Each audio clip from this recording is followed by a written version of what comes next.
The time has finally come, everyone. Keep it locked and loaded because this is High Caliber. I'm Camille Salazar-Hadaway, and I'll be your host for the full reveal. We're about to break it all down, but first, a quick glimpse at what's to come courtesy of Chris Waters and Ubisoft News.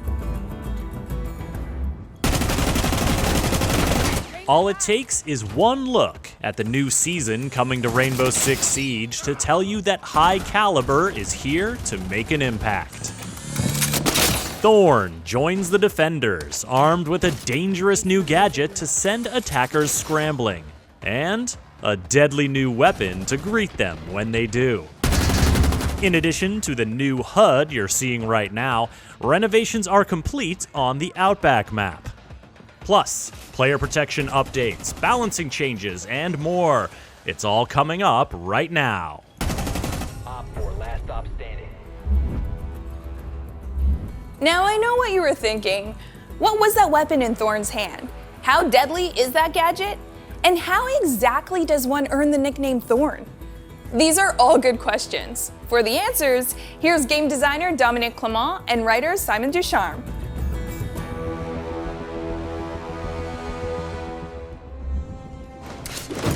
The Thorns gadget is called the Razor Bloom shell. It's a sticky device that you can throw pretty much everywhere on the map, and it's going to stick on pretty much any surfaces. This will rattle them. It's a device that once an attacker walks within the activation radius, will trigger a time detonation. During that timer, the attacker will be forced to make a decision to either keep pushing, fall back, or try to find it and destroy it. We wanted to kind of iterate on the idea of a trap operator, a trap gadget. A lot of the gadget that we have right now that are trap are pretty, I'd say, binary. So either you walk into them and you get the effect, or you don't. So with this gadget, we wanted to kind of see what happens if you give the players a bit more time to react, and you give them a couple options. Imagine you have the device that is stuck on the doorway. And you're an attacker and you're ready to push the doorway. And as you cross the doorway, you activate the device. You have really 4 options that you can really do. The first one is you keep pushing, which is risky because hopefully you know that there's nobody playing around the gadget to kind of catch you. The second option is to fall back. Obviously, you're safe, but you've given away your position. And the third option is that if you're fast, you can try to locate it and destroy it before it detonates. And the fourth option, which is, you accept your fate and you stay there and you take the full damage, which is hopefully not your best option. With this device, it really creates this panic moment, this moment where you really need to make a decision. You hope that it's the right decision. So when it comes to designing the look of the device, it's something that starts very early in the production of the operator. The device is very mechanical, very engineered, very high-tech to get away from something that's maybe a bit more handmade. Razor shell out. So Thorn's loadout is quite unique because we're introducing a brand new weapon, the UZK-GI. If you don't recognize the name, it's normal because it's completely custom-made here in-house by our team. It's a small SMG, but don't get fooled by the small size of the weapon because it really packs a punch. It's chambered in 50 cal, so it really hits hard. It's a low fire rate, but it can really deal some damage. It will create quite a lot of destruction. And so you can use it to really play vertically and make holes in walls. It's really useful in that way. The other primary weapon is the M870, which is a shotgun that you can see on operators like Jaeger. In terms of secondary weapon, you have the 1911 TACOPS, and she also has the C75 Auto. In terms of secondary gadget, she has the shield and a barbed wire. The shield is actually something that was recommended by us from pro players during a pro workshop. They felt it was very good to synergize with the gadget of the operator, and we agreed and we kept it, and it's a very useful tool. And barbed wires are very useful to slow down the enemy. So if they get caught in the device and their barbed wire, they're going to have a hard time walking away from it. Thorn's going to be mainly playing as an anchor. She's very useful close to choke points. You want to have Thorn playing around her gadget because that's where she's the most deadly, and she's going to be super useful to slow down the attack. Where Thorn shines is where you play with your gadget. When they trigger it, they're going to be panicking. They're going to be running away, running forward. So it's the ideal moment to really utilize this confusion and this panic. What works really well with Thorn is operators like Clash, Lucy, Legion. These types of operators that really help you slow down the attackers. Clash can actually, bait the attackers into the device and then use our electric shock to slow down the attackers and kind of get them stuck into the danger zone. The main counters for Thorns is your classic anti-utility operators. So you have Thatcher, and you also have Twitch and Zero, which can use their cameras and drones to locate the device and destroy it with their lasers. IQ, obviously, super useful to spot the device and tell your teammates that, oh, there's a razor bloom shell on that doorway or in that area of the map. You can also counter the razor bloom shell with explosives, so you can blow the razor bloom shell up, you can shoot them, and if you're very courageous, you can also melee it, but I don't recommend this option. User is no longer in your possession. Thorn's real name is Brianna Skean. She's from a part of Ireland that's known for horse breeding and military training. Growing up on her family's farm, she learned the value of hard work and determination because she always had to outperform her 4 older brothers who never made anything easy for her.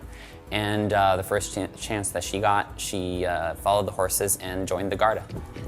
So Thorn is an elite tactical specialist and a weapons expert, and she's also the newest recruit to Calibra's team. She's worked with horses, been in mounted police during her police work, and her specialty is actually emergency response. She's always the first to wake up, she's always working out, she loves to challenge herself, and that's why she's so jacked. She actually redesigned her unit's obstacle course because she thought it was too easy. So Thorn is a sort of anti-bully figure, I would say. She doesn't take any nonsense from anyone, not from her brothers when she was little, not in her work today, and she really operates with the mindset that if you mess with her, you're gonna get hurt. My turn. Thorn's name and Thorn's gadget, the razor bloom shell, kind of come hand in hand with the same concept. Mira actually designed the razor bloom after getting to know Thorn, because she always talks about stories of her brothers trying to take stuff from her and her fighting back. If you try to take things that aren't yours, she's gonna fight back, and sometimes with sharp things. You located a bomb. Hi Calibre is taking us back to the Outback, and Jeremy Doucet is here to talk about the map rework in detail. As long as they didn't remove the shark, it's fine by me.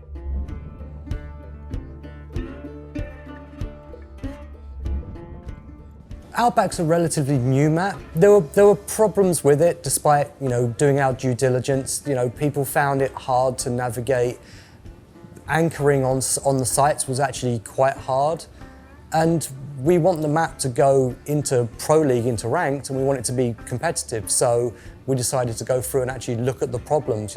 Talk to the pro players and talk to the community and see what they think the problems are and how we can address them. It's Outback version 2. It's much, much better. It's a lot more fun to play now. The outside was a little bit cluttered and people seemed to have a problem orientating themselves towards where the bomb site was when, once you've droned and actually found it. So we've gone through and addressed those issues, cleaned up the map, cleaned up the outside a little bit, and made sure the navigation and flow on the inside is actually much cleaner. Sam and Maddie worked really hard on the garage because it was a less picked bomb site for Office, and it was always a choke point. It was never fun to play, and you always ended up playing really off-site. So all of the changes, making it smaller and changing the windows, adding cover, and just making that area much cleaner has helped the map massively. Pirate Room in Office is now much easier to defend. We've added an exterior breakable wall and office supply, which really aids the ebb and flow of the attack and defense on that site. There was a major change in the restaurant where we've split the rooms into 2 between Shark, which actually aids the navigation and flow because it's easier. It was a large open area, and making it a little bit smaller and a bit more comfortable has actually made it an awful lot more fun and a lot more fun to navigate in, especially if you're attacking. Obviously in the original map, Open Terrace was open and it was exterior. Now it's interior and it actually connects piano and resto. So what you've got now is when you come up the stairs towards Terrace, where it used to be, obviously it's enclosed, there's a double door that's barricaded, and it makes for an interesting way to enter the building, especially if you need to get upstairs onto the second floor. But it's also an awful lot more fun because you hide your drone in terrace and you can get a few sneaky lines of sight and you can see where people are setting up their defenses. So now it's actually a massive improvement to that area. So the motel rooms have been cleaned up. There was a lot of props, so it's actually been cleaned up. The closet's moved and the bathroom is also an awful lot cleaner now. It was a little bit messy and it was hard to see. It's a much simpler layout now. So Dom's laundry has gone to laundry piano. Even though it's a relatively small change, it hasn't moved massively. It means it's easier to defend. The roamers have an easier time because it's easier to navigate for the flow. So it's actually made the site an awful lot more fun. There's always a few choke points into that thing and people will just anchor in the corner and just spray the walls. So cleaning it up and actually moving the site has improved that area massively. With the windows being moved, tweaked, and we have removed quite a few windows from the map, it actually is an awful lot more comfortable. You can anchor on the bomb sites. You can roam much easier as well. Going through and fixing these problems one by one, and as the map gets better and better and better, the play sessions get more and more fun. That's always the best thing to see, is when everyone's having fun, because if we're having fun, I know the community's gonna have fun. Next up, we're checking in with David Perpignan from Ubisoft Barcelona to talk about some balancing updates, including impactful changes to Finca's adrenal surge.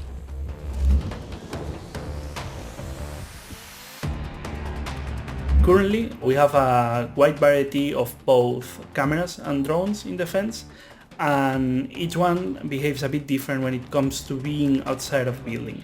So, for example, drones will disconnect and the cameras will stay connected. What are the main changes? We've defined the same set of rules for drones and cameras. This means that if drones get outside of the building, they will lose its connection after a few seconds, and cameras will behave in the same way.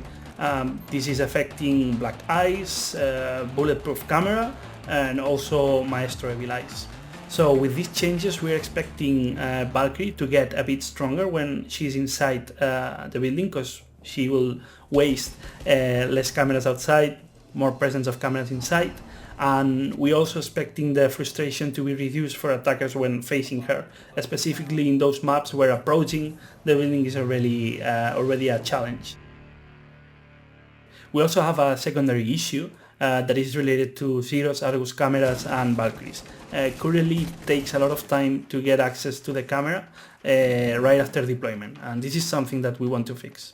What we're doing is that we are allowing players to connect to their cameras even before they finish the deployment, which means that you can be holding on the camera with a connecting screen, and when the deployment is finished, you have instant access to the camera feed.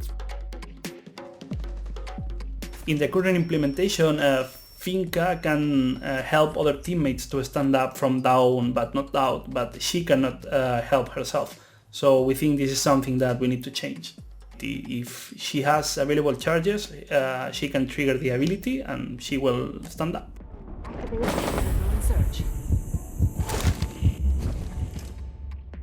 Okay, how many of you have filed a report on R6Fix? Played the test server? If you have, your contributions have been invaluable to the team, and there are some big improvements coming. For more, here's test server associate producer Deanna Stanley.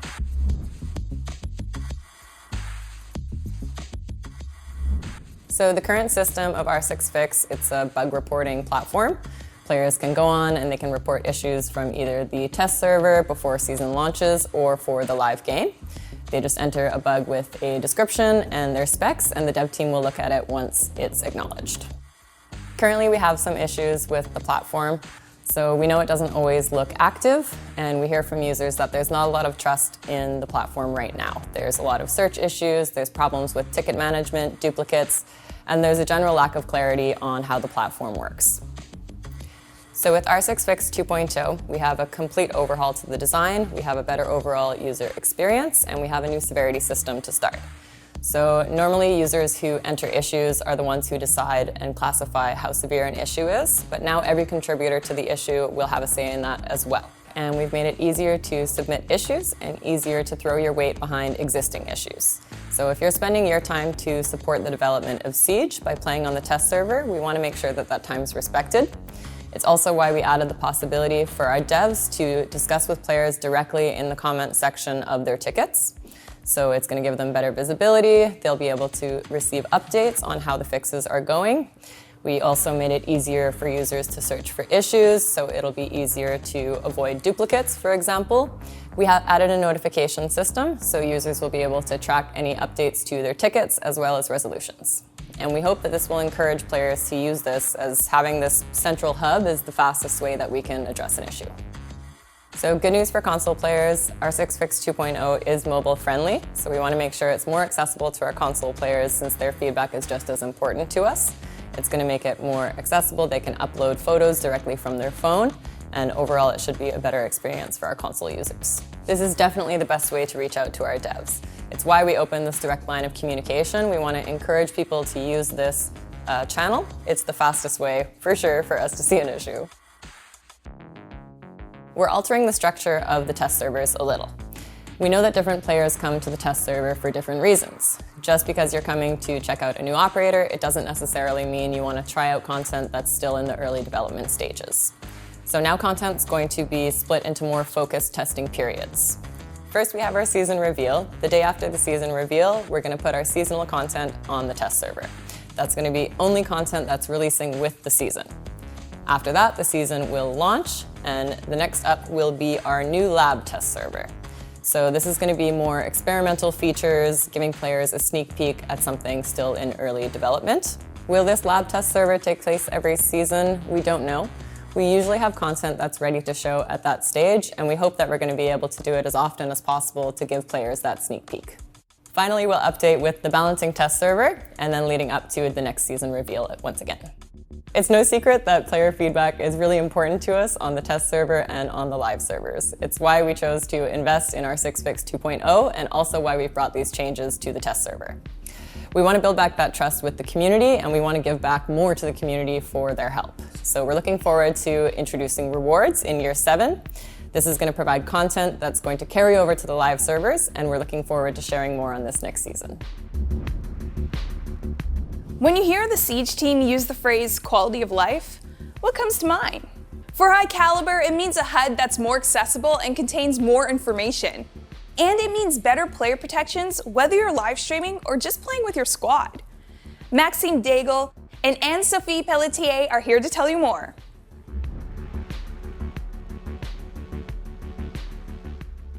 The current HUD has a few issues, one of which is that the game has changed a lot in the past few years. Unfortunately, the HUD remained pretty much the same. We've also looked at the future operators and the ambitions of the team, and there's a real need for a reshuffle of information we're showing.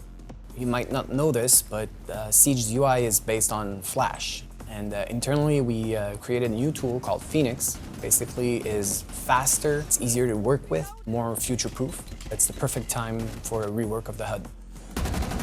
And now, at a glance, you can get a quick impression of what your inventory is consisted of. You don't have to switch to your gadget, say, to see if you have a certain ammo type equipped. For example, Zofia or Capital. We've also streamlined the way we represent resources. For example, Cavera and Warden. It's a bar that depletes and refills over time. They're shown similarly in the HUD. We also separated cooldowns from resources. For example, Clash has both. She has a resource bar for her electricity, but also the cooldown in between the shots that she can fire. We removed all the text in favor of icons, so we're way more specific in the icons. So if you're deploying an ADS, now the icon will show an ADS being deployed. If you're picking up a frost mat, that's the icon you will see. Last but definitely not least is the compass. It's now central to the HUD. Now the compass, for whatever's in front of you, is divided into 3 parts. You have what's above you, what's on the same level as you are, and what's under you. We've also added a ton of new world markers into the compass. So before you only had the yellow pings, but now you have the marked positions, you have the objective markers, you also have the player death markers. We've also added a new module called the ping location reminder. It'll show the floor and the location of the ping so you can make better callouts. We've added a ton of new customization options. I suggest that you visit the new options menu. We've added a new tab for the HUD, and from there you can customize your HUD more than ever. And we're looking into ever adding more options, so eventually scaling and maybe move things around. Player protection is our top priority, so we want to do it well. This is why we were taking our time with this feature. Our content creators are extremely important for the success of Rainbow, so we are in discussion with them to make sure that we are offering something that is tailored to their needs. However, we want to protect all players, so we will allow everyone to use an alter ego in the game that they can change in between matches so that they can have more privacy. Paired with a bunch of new settings that coming with them, we are hoping to alleviate the risk of being targeted negatively in game. At first, we will release the feature to a small pool of content creators. We will stress test the feature, make sure that there's no bugs, make sure there's no exploit, and once we're ready, we will release it to the rest of the population.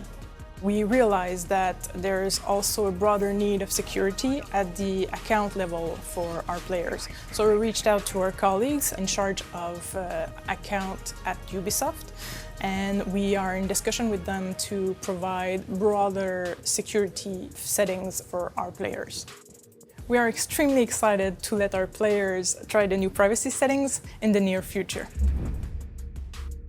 We're moving away from the static team colors. So from now on, in the accessibility tab, you can customize them, meaning that if you want to set your allies team to be red, and if you want to set your enemies team to be orange, you can do so now. We know that the color selection for now is not so great for our colorblind players, but we're willing to make this compromise for now, knowing that we're going to be adding a ton of new color options in the future. Gadgets in the world are eventually going to be showing the alliance. What that means is if we're throwing a C4, the light on the C4 will reflect if it's an enemy or an allied gadget. We're looking at the Claymore currently and also the barbed wire. Eventually, we're looking at adding more and more game objects that will reflect the colors that you chose in the accessibility options. At the Crystal Guard reveal, you met production coordinator Matt Daigle, who introduced you to the first stage of Elite skin customization. Well, he's back, and he's got some good news.